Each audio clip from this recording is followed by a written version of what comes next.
नमस्कार दोस्तों, labour law के अंतर्गत यानी कानून का जो एक विषय है लेबर लॉ, जिसे हम श्रमिक विधि कहते हैं या इंडस्ट्रियल लॉ कहा जाता है, उसमें एक इंपॉर्टेंट क्वेश्चन बनता है और इस क्वेश्चन का नाम है what are the rights of the employees यानी कर्मकार।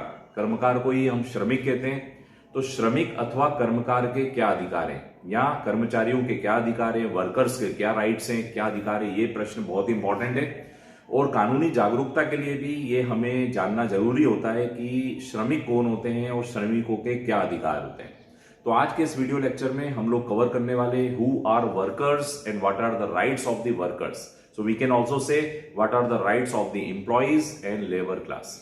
हम सभी को पता है कि इंडस्ट्री या फैक्ट्री एक ऐसा एरिया होता है, एक ऐसा स्थान होता है जहां पर मैन्युफैक्चरिंग प्रोसेस होती है, जहां पे गुड्स एंड सर्विसेज यानी माल और सेवा का उत्पादन होता है, प्रोडक्टिविटी होती है। और किसी भी देश में एग्रीकल्चर और इंडस्ट्री जो होती है उस देश की इकोनॉमी की बैकबोन होती है। जैसे हमारे भारत की यदि हम बात करें तो भारत भले ही कृषि प्रधान देश है, कृषि यानी एग्रीकल्चरल कंट्री है, लेकिन उसके बावजूद भी इंडस्ट्रीज का हमारे देश की अर्थव्यवस्था में बहुत ही महत्वपूर्ण योगदान है। तो अर्थव्यवस्था में एग्रीकल्चर और इंडस्ट्री, उद्योग और कृषि, ये बहुत ही महत्वपूर्ण होते हैं। आज हम बात करने वाले हैं उद्योगों की। उद्योग में फैक्ट्रीज इंक्लूड है, फैक्ट्री मतलब कारखाना या उद्योग। हम सभी लोगों ने लोहे का उद्योग, कपड़े के उद्योगों के बारे में सुना है। ये उद्योग वे होते हैं जहां पर दो प्रकार के लोग रहते हैं। एक होते हैं जो पूंजी निवेश करते हैं यानी जो कैपिटल इन्वेस्ट करते हैं, जो पूंजी निवेश करते हैं वो होते हैं पूंजीवादी लोग। पूंजीवादी यानी एम्प्लॉयर। एम्प्लॉयर को हम उद्योगपति भी कह सकते हैं, फैक्ट्री का मालिक भी कह सकते हैं, कारखाना मालिक भी कह सकते हैं, एम्प्लॉयर भी कह सकते हैं।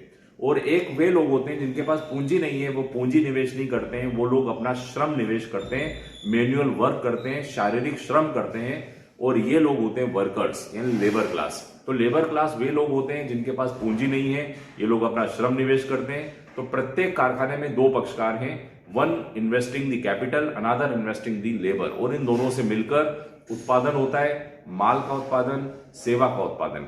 अब लेकिन आए दिन आप लोगों ने देखा है कि जो एम्प्लॉयर क्लास होती है, जो नियोजक है, फैक्ट्री का मालिक है, उद्योगपति है, ये लोग कर्मचारियों का शोषण करते हैं, उन्हें कम वेतन देते हैं, कम रेम्युनरेशन देते हैं, कार्य के घंटे ज्यादा लेते हैं, साप्ताहिक छुट्टी नहीं देते हैं, स्वास्थ्य के प्रति, उनके सेफ्टी के प्रति, उनके कल्याण के प्रति उदासीन रहते हैं।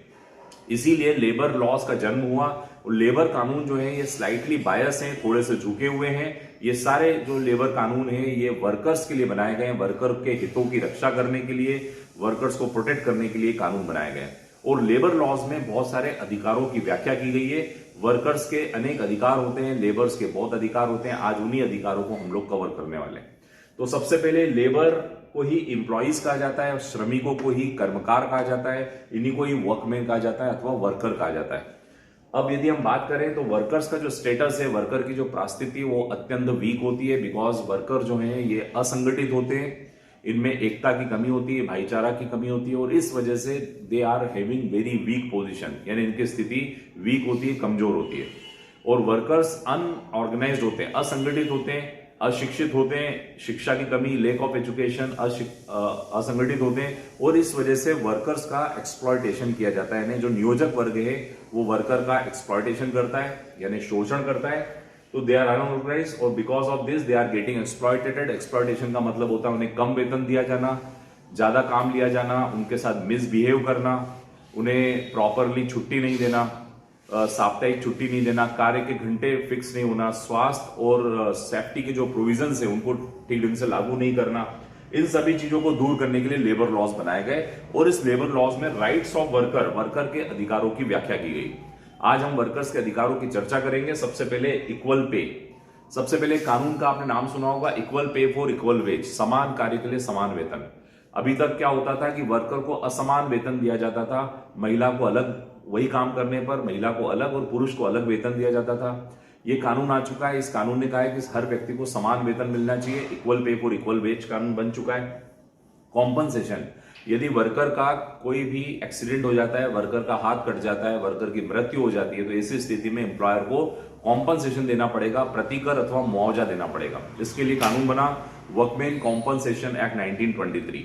वर्तमान में इंडस्ट्रियल कोड बन चुका है। इंडस्ट्रियल कोड में भी कॉम्पनसेशन के राइट को रिकॉग्नाइज किया गया है। इसके बाद सेक्सुअल हरासमेंट, कोई व्यक्ति किसी का सेक्सुअल हरासमेंट नहीं करेगा। वर्किंग प्लेस पे यौन उत्पीड़न पे रोक लगाने के लिए कानून बन चुका है। हेल्थ एंड सेफ्टी प्रोविजन, कारखाना अधिनियम हम जब पढ़ते हैं 1948 का, तो कारखाना अधिनियम में स्वास्थ्य के अधिकार, सुरक्षा के अधिकार बताए गए हैं। वर्कर को स्वास्थ्य का अधिकार होगा, सुरक्षा पाने का अधिकार होगा। मिनिमम वेजेस एक्ट भी हमारे देश में लागू हो चुका है। न्यूनतम मजदूरी अधिनियम, यानी रेट ऑफ वेजेस फिक्स कर दिए गए, मजदूरी की दरें तय कर दी गई है। उससे कम नहीं दी जाएगी, उससे ज्यादा देंगे तो लॉ को दिक्कत नहीं है, उससे कम देंगे तो दिक्कत है। यानी मिनिमम वेजेस, न्यूनतम मजदूरी की दरें भी तय कर दी गई है। राइट टू प्रोटेस्ट, मजदूर प्रोटेस्ट कर सकते हैं। प्रोटेस्ट का मतलब होता है विरोध कर सकते हैं, हड़ताल कर सकते हैं, अपनी विरोध प्रदर्शन कर सकते हैं, शांतिपूर्वक ढंग से अपने विरोध का प्रदर्शन कर सकते हैं। राइट टू प्रोटेस्ट विरोध का अधिकार भी है। वेलफेयर राइट्स, मजदूरों का वेलफेयर, कल्याण संबंधित प्रावधान बन चुके हैं, तो मजदूरों के कल्याण के लिए अनेक प्रावधान है, उनको लागू कराने का भी उनको अधिकार है। राइट टू लीव, छुट्टी का अधिकार है। साप्ताहिक छुट्टी होगी, पहले मजदूरों को छुट्टी नहीं दी जाती थी, अब साप्ताहिक छुट्टी दी जाती है, ये भी एक अधिकार आया। मैटरनिटी बेनिफिट, जो कामकाजी महिलाएं हैं, जो वर्किंग वुमेन है, तो काम के दौरान जो प्रेग्नेंट हो जाती है, तो प्रेगनेंसी के दौरान इनको मैटरनिटी लीव दी जाएगी, मातृत्व प्रसूति लाभ दिया जाएगा, अवकाश दिया जाएगा, पेड लीव, जिसे हम सवैतनिक छुट्टी कहते हैं, सवैतनिक छुट्टियां दी जाएगी। टाइमली रेम्युनरेशन, इनका जो रेम्युनरेशन है, वेजेस है, वो टाइम पे दी जानी चाहिए, इरेगुलर नहीं होना चाहिए और प्रॉपर वेज होना चाहिए, उचित मजदूरी होना चाहिए। ट्रेड यूनियन, मजदूर अपना ट्रेड यूनियन बना सकते हैं, मजदूर अपना व्यवसाय संघ बना सकते हैं, अपना एसोसिएशन बना सकते हैं, उनका कॉन्स्टिट्यूशनल राइट भी है और ट्रेड यूनियन एक्ट भी इसके लिए बन चुका है।